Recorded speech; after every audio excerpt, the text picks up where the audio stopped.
मुंबईतील रुस्तमजी ग्राउंडवरती पालिकेनं तोडक कारवाईचा निर्णय घेतला। 128 फ्लॅटवर महापालिकेनं तोडक कारवाईचा निर्णय घेतला।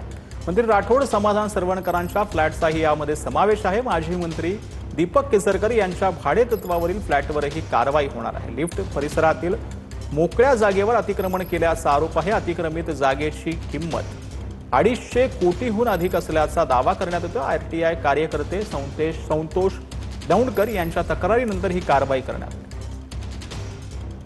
आज जर हे अनधिकृत तोडत असतील तर त्याच्यावरती आम्ही नुसते गप्प नाही बसणार आहे। आणि गिरणी कामगारांचा हा मोठा प्रश्न आहे। हे गिरण गाव आहे, परवादेवी, वरळी, लोअर परेल हे गिरणी कामगारांचं आहे। आज त्यांचं मूळ अस्तित्व नष्ट होत आहे आणि या अस्तित्व नष्ट करण्यासाठी नेते जर जबाबदार असतील तर त्यांना जाब विचारला पाहिजे।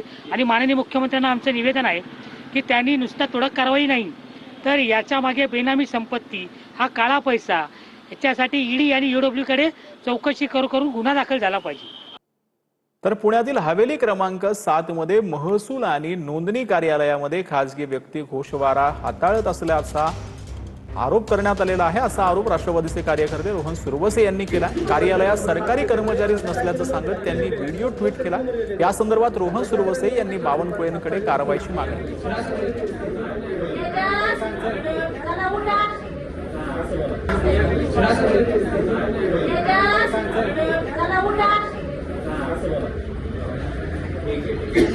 नंबर